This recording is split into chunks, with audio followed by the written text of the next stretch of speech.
একসময় কাঁধে ছিল স্টেন গান, আর আজ হাতে উঠল পুরো দেশের আইন সামলানোর হাতুড়ি। ত্রয়োদশ জাতীয় সংসদের এই দৃশ্যটা দেখার জন্যই কি আমরা এতকাল অপেক্ষা করছিলাম? আজ 12ই মার্চ 2026। একটু আগেই সংসদ ভবনে এমন একটা ঘটনা ঘটল যা বাংলাদেশের ইতিহাসে আক্ষরিক অর্থেই একটা নতুন মাইলফলক। স্পিকারের এই শপথের পেছনে লুকিয়ে আছে এমন একটা গল্প যা শুনলে আপনারও গায়ে কাঁটা দিয়ে উঠবে। সোশ্যাল মিডিয়ায় আজকাল আমরা কত রকম হিরো দেখি, তাই না? কিন্তু রিয়েল লাইফ হিরো কাকে বলে জানেন? আপনারা হয়তো ভাবছেন সংসদে তো অনেকেই স্পিকার হন, এতে আর নতুনত্ব কি? নতুনত্ব লুকিয়ে আছে এই মানুষটার পরিচয়ে আর তার জীবনের পেছনের গল্পে। যিনি আজ স্পিকারের চেয়ারে বসে শপথ নিলেন তিনি মেজর অবসর হাফিজ উদ্দিন আহমেদ, একজন বিক্রম।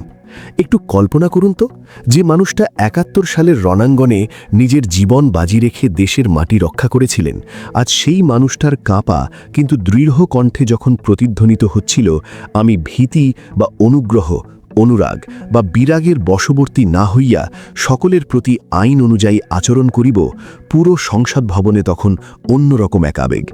অস্ত্রের লড়াই শেষে একজন বীরের আইনের রক্ষক হয়ে ওঠার এই জার্নিটা কি একটা থ্রিলার সিনেমার গল্পের চেয়ে কোনো অংশে কম? রণক্ষেত্র থেকে রাষ্ট্র পরিচালনার এই সর্বোচ্চ আসনে বসার গল্পটা যেন আমাদের মনে করিয়ে দেয়, দেশের জন্য যারা রক্ত দেয়, সময় হলে তারাই আবার দেশকে সঠিক পথ দেখাতে পারে। তবে একটা গল্প তো আর একা এগোতে পারে না। একজন অভিজ্ঞ সেনাপতির পাশে তো একজন দক্ষ সহযোদ্ধা লাগে, তাই না? ঠিক এখানেই গল্পের দারুণ একটা টুইস্ট এলো।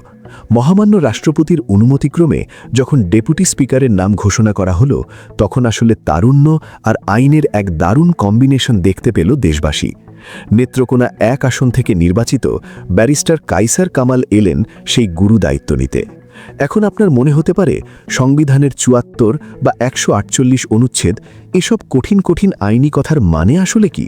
আমার দাদি যেমন খুব সহজ করে বলতেন, যে রাধে সে চুলও বাঁধে, ঠিক তেমনি যে মানুষগুলো এতদিন রাজপথে বা কোর্টের বারান্দায় মানুষের অধিকারের জন্য লড়েছেন, আজ তারাই দেশের সবচেয়ে বড় আইনসভায় বসেছেন। সংবিধানের নিয়ম মেনে যখন ব্যারিস্টার কায়সার কামাল শপথ নিচ্ছিলেন, তখন এই দুজনের জুটি যেন এক সুতোয় গাঁথা হয়ে গেল।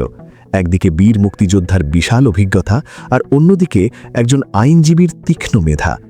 শপথপত্রের স্বাক্ষরের মাধ্যমে আজকের মতো আনুষ্ঠানিকতা শেষ, কিন্তু আসল পরীক্ষা তো শুরু হবে কাল সকাল থেকে।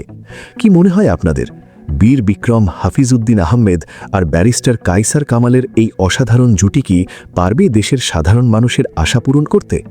আপনাদের মতামত চট করে কমেন্টে লিখে ফেলুন। দৈনিক প্রভাতের সাথেই থাকুন, আর খবরের পেছনের এমন সব বিশ্লেষণমূলক গল্প জানতে আমাদের ফলো করতে ভুলবেন না।